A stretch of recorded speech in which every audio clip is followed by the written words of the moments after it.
On Thursday, February 25th of 2016, a painter at Excel Industries in Kansas was served a restraining order from his ex-girlfriend while he was on the job. This painter then left work pretty upset and would return about an hour and a half later with pure evil in his mind. This is the sickening case of Cedric Ford.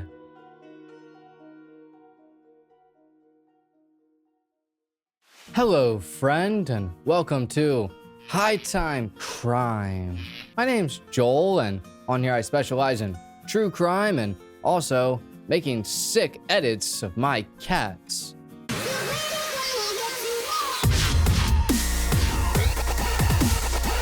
But anyway, today we're going to go over what happened at Excel Industries in 2016. You're going to learn about a man who was secretly going off for the deep end.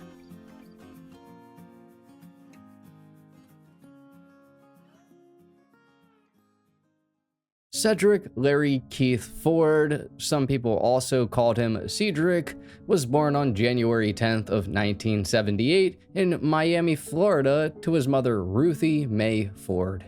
He had two sisters, and I have zero idea of what occurred in his early life. I don't believe his father was involved, though. I do know that Cedric was a criminal for quite some time, and I'm sure it didn't just start when he turned 18. What he did as a minor is unknown, but once he turned 18 and in the year 1996, he had gotten arrested for the first time for carrying a concealed weapon without a license at the age of 18. Cedric pled guilty to this case, and just a little bit of information, he got arrested over 12 times total in Florida. But the next year, on November 26th of 1997 in Miramar, Cedric was charged with possession of burglary tools and crawling/loitering. This happened the day before, and his bail was set to $500. Cedric got bailed out by a company that does bail bonds. A few years would go by, and on May 4th of 2000, Cedric was hanging with some friends, a guy named Anthony and a guy named Luisio. Well, those friends, they were committing crime. All three of them got arrested the next day for 2 counts of burglary to an unoccupied building, fleeing a police officer, and aggravated fleeing and eluding. On May 6th of 2000, Cedric got bailed out by a different bail bonds company. A few weeks would go by, and on May 26th, a warrant was put out for Cedric. A few more weeks later, and on June 13th of 2000, Cedric was arrested again for fleeing a police officer. This day, the warrant he had out for him was served. After Cedric got out of jail, he was put onto probation that would last from January 5th of 2001 to November 30th of 2004. About 4 years would go by, and on September 9th of 2003, a warrant was issued for Cedric because he violated probation somehow. Another year and some change would pass, and the police on November 10th of 2004 finally caught up to Cedric. He was arrested and put into the Broward County Jail for 4 months and 24 days. Now, I'm a bit confused about the timing here because that is what it says on the Broward County website, but there's a discrepancy in the time, and that's because on February 16th of 2005, Cedric was at his home in Miami with his current girlfriend. She called 911 and asked them for help after Cedric and her got into an argument, but it escalated and he became angry and then grabbed her by the neck and punched her in the face. The police had stated that this woman did have a large bruise on her forehead. Cedric was charged with misdemeanor battery and was quickly released from jail. I'm not sure if he made bond, however, they gave him a stay-away order from the now ex-girlfriend. This case then got scheduled for trial, but not long after, the ex-girlfriend filed a motion to withdraw the stay-away-from order, and essentially, the whole thing got dropped. Pretty ridiculous that they only charged him with a misdemeanor, considering his past, and that he had literally just gotten out of jail. But Cedric's horrible behavior was still going strong, And it was probably somewhere between 2005 to 2008-ish that he moved from his hometown of Miami, Florida to Kansas. In November of 2008, he was arrested for felony battery and disorderly conduct and also harassment by telephone. Cedric was convicted of disorderly conduct and was required to take an anger management class in 2008. He took it and completed the course. 2 years later, in July of 2010, he was arrested for driving while intoxicated and obstruction. He also had a bunch of other traffic violations and such throughout the next few years. Sometime, I'm not sure when or if she was the person from 2008, but Cedric began dating a woman named Sarah. In 2011, the couple had a daughter together, and in 2013, the couple had a son together.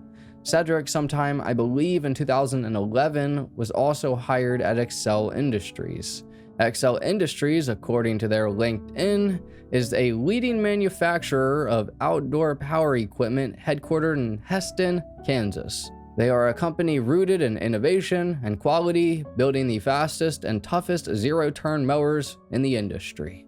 I don't know exactly what Cedric was hired as, but eventually he began working in the paint division. From 2011 to about mid of 2015, Cedric appeared pretty normal. He posted on Facebook all of the time about his love for music, his children, what he was doing, and for a while things were pretty good. I also should mention this as it pertains very heavily to this story. Sarah, since about 2008, I believe, had been going to the pawn shop and constantly pawning guns and then going back and picking them up. In March of 2014, she had bought a 40 caliber Glock 22 and a Zastava AK-47 style rifle, but they were bought using Cedric Ford's credit card. Typically, a store wouldn't sell someone a gun when they're using someone else's card like that, because it usually means that person is making a straw man purchase. That's exactly what was happening, and Sarah used Cedric's card on multiple occasions. We'll mention this a few more times. But a long story short is that Cedric and Sarah's relationship was toxic, and Cedric was a terrible person to Sarah. By July of 2015, Sarah took their 2 children and moved out of the place they had together in Newton, Kansas. A month later, in August, the Newton police met Sarah at the home so that way she could safely retrieve the weapons. I believe it may have been that same day as Sarah decided to go pawn the weapons again. But Cedric was starting to go down a very dark path. I don't have much to go off of besides his Facebook posts and things that people who are around him said. I'll start with his Facebook posts. On September 19th of 2015, Cedric posted a selfie and said he was at work on a Saturday, feeling annoyed. Someone tried joking with him in the comments, and all he replied was a dry okay. The next month, on October 14th, he posted, "It's so hurtful when you have no one to talk to about your problems." People commented asking if he was okay and saying they were there, but Cedric never replied. Then Cedric's post took an even darker turn, and he started posting pictures like this with his gun, and another one that was this. On this post, someone had actually said they were a bit off-put by this, and he reassured them. Not only this, but Cedric also posted a video of him shooting the rifle. As the days went by, so did his mind, as he was doing a lot of and drinking all the time at this point. In late 2015 is when Cedric also began trying to date other women, and he went onto the site Plenty of Fish. Here, he met a woman who I'll call Jane. These two hit it off right away because apparently Cedric was sweet to her. She said that he was short and bald and not really her type, but that she liked the fact that he had his own place, which was now a mobile home located in the 2000 block of Wagon Wheel in South Newton, and that he had a car and took care of his kids. Jane said that Cedric would come over her house and they'd listen to R&B music and watch movies while laying in bed. It wasn't but only a couple of visits before Cedric started bringing meth and alcohol over, and he asked Jane if she wanted any. Jane asked Cedric why he uses meth, and he told her that it washes out of the system faster than the good green, just in case XL Industries would drug test him. Jane said that one time Cedric got so blasted that he had to call in sick to work for 2 days, and she basically took care of him. Cedric also told Jane some interesting things. He told her how he was depressed and barely had any friends in Kansas, that he wanted to move back home to Miami, Florida, and how he got all of his tattoos in prison. I don't think he ever went to prison. I'm pretty sure it was just jail. But Jane said that Cedric carried a handgun with him everywhere he went, even to bed. That one time they were in bed and she tried to pull the handgun from underneath of his pillow to put it on the nightstand, but he told her no, and that the gun had to stay with him. Cedric pointed it away from her and told her about how a gun is not a weapon to kill people, but it's used to distract people to make them leave you alone. Jane said that Cedric appeared to be very paranoid. On January 16th of 2016, Cedric posted on Facebook that he was feeling fed up. A week later, on January 22nd, he checked into XL Industries on Facebook and said, "Man, Now, a few weeks would go by, and he was still talking to Jane, but on Saturday, February 5th, Cedric was on the phone with his ex, Sarah, and they began arguing about their children. Sarah told him that he wasn't allowed to see their kids anymore, and Cedric then left the house in a rage. Afterwards, he went to Sarah's home at about 9 p.m. or so, and I'll just read the report that Sarah made. This part of the report says, describe why plaintiff seeks a protection from abuse order and include specific facts. This is from Sarah's POV. On February 5th of 2016, Cedric and I were verbally fighting. It became physical by him pushing me, then grabbing me. He placed me in a chokehold from behind. I couldn't breathe. He then got me to the ground while choking me, finally releasing me. Sarah also stated that Cedric is an alcoholic, he's violent, he's depressed, and it's in her belief that he is in desperate need of medical and psychological help. It's also important to note that this day, or February 5th, is the day that Sarah had went to the pawn shop and got the guns back, the AK-47 style rifle and the 40 caliber Glock 22. I'm guessing that Cedric was really pushing for her to get them, as Sarah said that Cedric threatened her and the children about it. Not only did she go and get the guns back from the pawn shop, but she gave them to Cedric. On the same day that Cedric did that to Sarah, or February 5th, the police issued a domestic violence pickup for Cedric that day. Now apparently, because it was a Saturday, the pickup still remained active, but they didn't arrest Cedric. That's ridiculous, but on Monday, February 8th, an arrest warrant was issued for Cedric. One day later, on Tuesday, February 9th, a police officer called Cedric to tell him about the warrant and gave him a few options on how to handle it. He told Cedric he could go to the police warrant office to hire a judge, or he could hire an attorney to represent him in court, or he could even represent himself. Cedric was supposed to be in court on February 10th, and he had a domestic violence warrant out for his arrest. He was supposed to be taken to jail. I don't think Cedric showed up to court that day, and then 2 days later on February 12th, the police went to XL Industries to serve him. It was said that the police officers never checked for any outstanding warrants on Cedric, because if they did, they would have arrested him. What an absolute shame. Another view of Cedric comes from a guy named Matt Jarrell, who was his co-worker.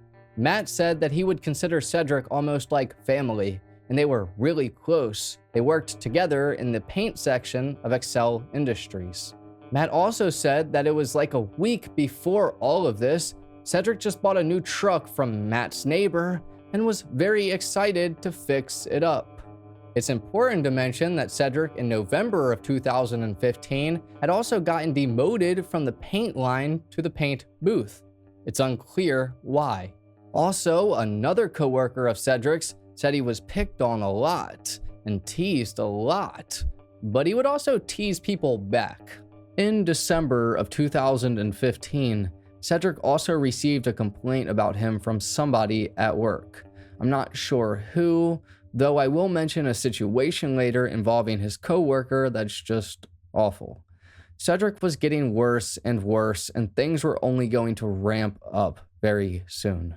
But in the meantime, the last week or so of his life was appearing as normal. Cedric told friends about how excited he was for future car meets and shows, and how he was fixing up his car. He just got a new truck the week prior and genuinely seemed like he planned to be around. Even on Wednesday, February 24th of 2016, he had new furniture delivered. It's as if he was very good at hiding things, or maybe he wasn't. But we do know that the next day, Cedric would snap.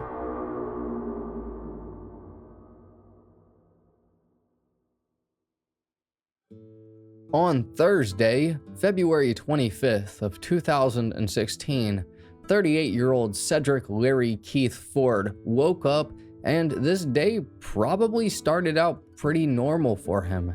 This morning, he talked to the lady he was kinda seeing on and off, and she said he talked to her about a car show that he wanted to attend and was complaining about his car and how it needed to be fixed. Cedric said that he was happy to hear from her and how he wanted to see her that night. So it's very likely that this entire day was somewhat spontaneous. Perhaps it had been a thought before, as we did go over how his Facebook post turned from sort of normal to ominous, and what was about to happen would just make that thought a reality. But Cedric went to work, and for a majority of the day, things seemed to be all right. He arrived to work at about 2:05 p.m. and saw his partner from work, Matt Jarrell. They got there at about the same time. Matt said that Cedric hopped out of his new to him truck and threw a peace sign up and said, "How you doing, bro? How you feeling?" Matt told Cedric that he was good, and Matt said that Cedric seemed as happy as he could be. This day was the first day that Cedric drove his new truck to work, and he told Matt that he couldn't get the old tag off, and so Matt told him he'd help him do it later in the day. The two men then went inside of work, and Matt decided he would be the one to paint first, and Cedric was going to cover for him when he took his break. But at about 3:30 p.m., Cedric was called to the front office, and he was served a protection from abuse order from the police. The police said that he appeared to be upset, but no more than any other person would be. After this happened, Cedric left work, and then he went back to his mobile home in the 2000 block of Wagon Wheel in South Newton. Matt, Cedric's painting partner, tried to find Cedric after he was finished, but couldn't. He didn't know that Cedric left. Matt then clocked out to get his break started at 4:55 p.m., and just a few minutes later, Cedric arrived. But about an hour before, back at Cedric's home, it's believed that he started drinking gin as he normally would. He cranked up some music very loudly and began hyping himself up.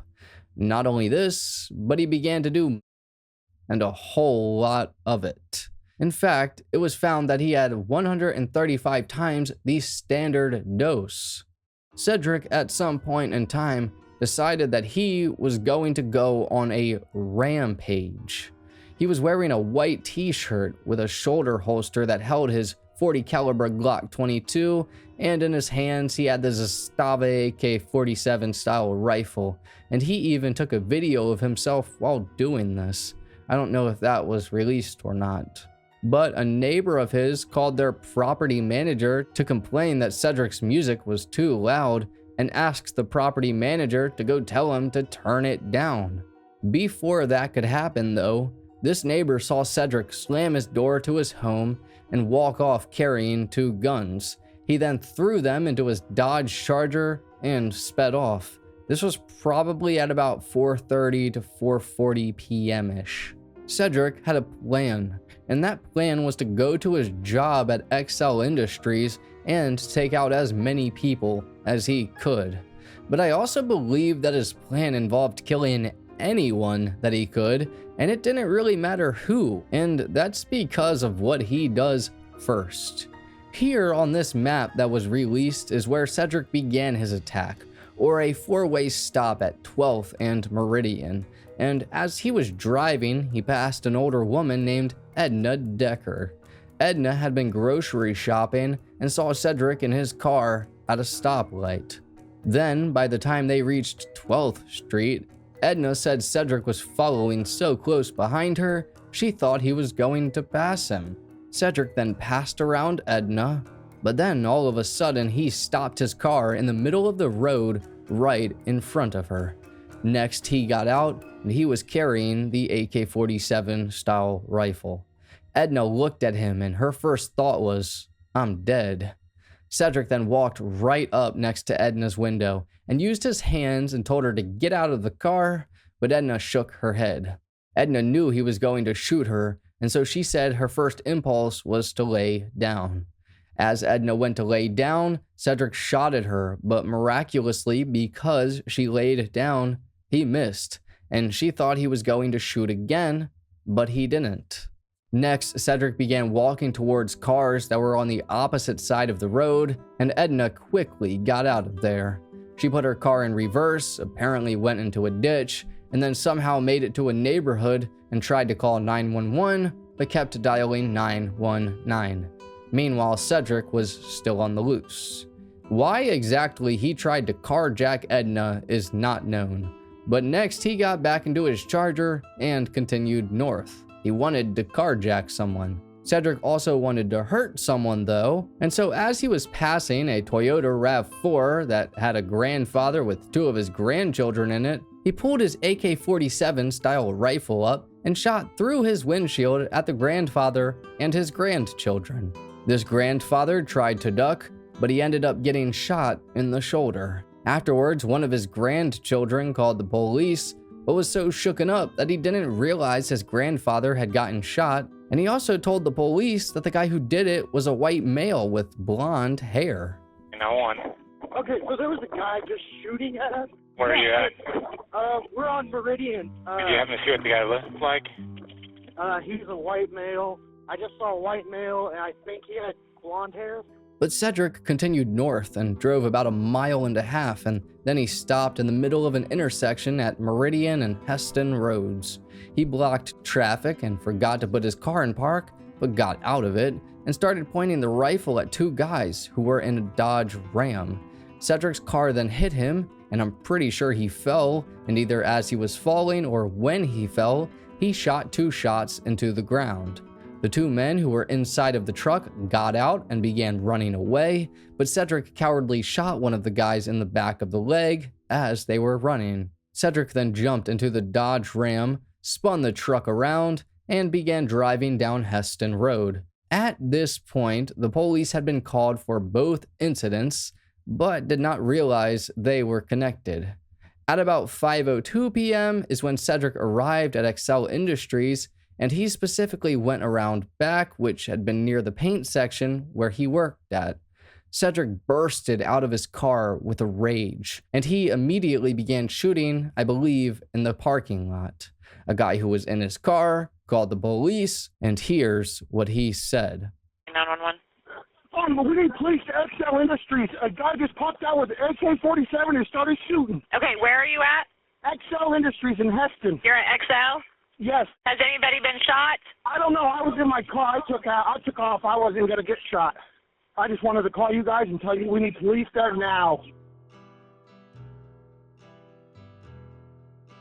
Now, what exactly would take place after this 911 call was absolutely horrible.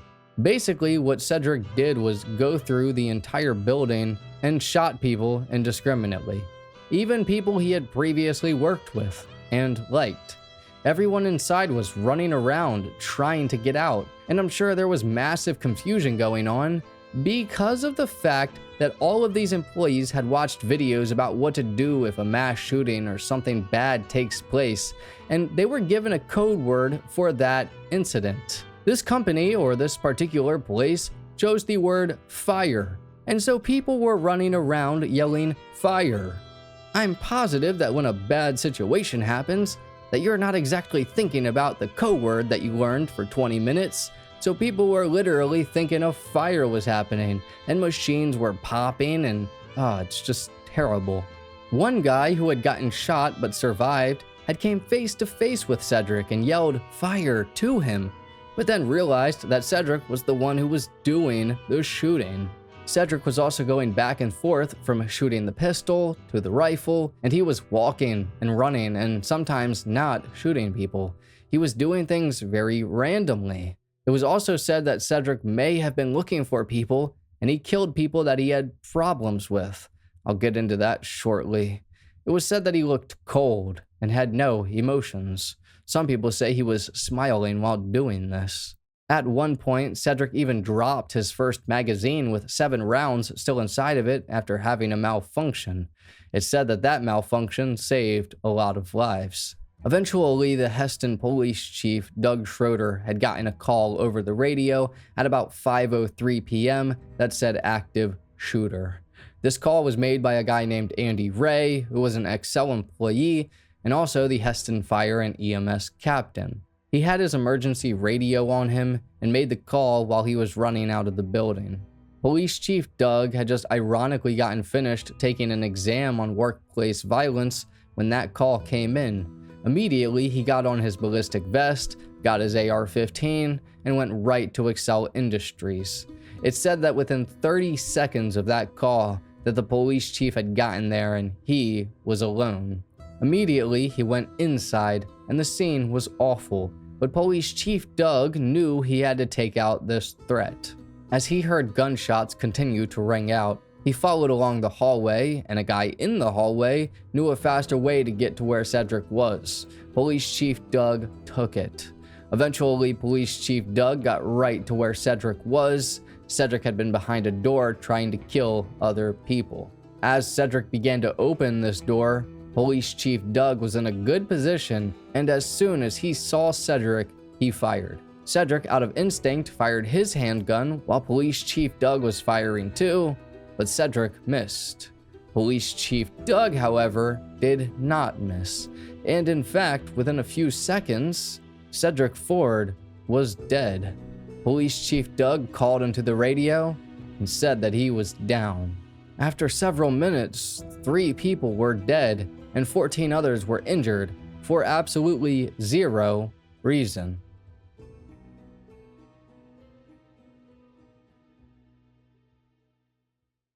This case is an utter tragedy that should have never happened in the first place. Cedric's ex-girlfriend, Sarah Hopkins, should have never been able to buy the guns with Cedric's credit card and all of that. That never should have been allowed. That pawn shop actually got sued for $2 million, and they lost. And some of the families and victims were awarded money. But Sarah Hopkins did serve a bit of jail time and was given a year of probation. Her attorney said she suffered from PTSD and battered woman's syndrome at the time. As to why Cedric did what he did, well, I don't exactly know. It's clear that what happened an hour and a half before really set him off, but the police never released much.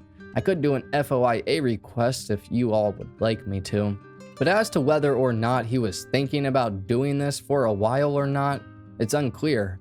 From his Facebook posts, he clearly didn't like his job, and he started posting with guns pretty ominously starting months before. People on those posts were even concerned, but he told them there was nothing to worry about. I personally believe that Cedric probably thought about that before, most likely numerous times. He had to have. It's so hard to believe that a person could one day wake up and just go out and kill 3 people and shoot 14 others with no care. But whatever. He doesn't really matter in this story. The only ones that do are the people that he hurt and killed. I'm going to start off with a guy named Nicholas, or Nick Moon. He was one of the first people that was shot by Cedric, and he had been shot in the leg. Nick did end up surviving, but it troubled him deeply. He was constantly asking why him and why he was allowed to survive while others didn't. Nick said that Cedric walked right over top of him and could have finished him off, but chose not to. That haunted Nick, and he suffered from severe PTSD. Nick was prescribed pain medication because of the pain in his leg, but he wanted to feel numb because of how he felt about the situation and the guilt he felt. On Sunday, December 10th of 2017, 22 months after that horrible situation took place, Nicholas Moon would pass away because of an accidental overdose. So in reality, Cedric killed not only 3 people, but 4 people. Nick loved guns and weapons and even had his own. He really enjoyed going to the range. Not only this, but Nick even made his own shells. Nick loved family and his wife and son. He loved his dogs and life in general. Renee Randall Benjamin was 30 years old and considered to be a free spirit who loved Colorado, her friends and family, and cooking. Her girlfriend, Dominique Woods, said she was a person who always gave her all into whatever she did and whoever she loved. Renee was a smart, funny, talented woman who always made people laugh and looked on the brighter side. Now, Renee also told her girlfriend Dominique some interesting things about Cedric.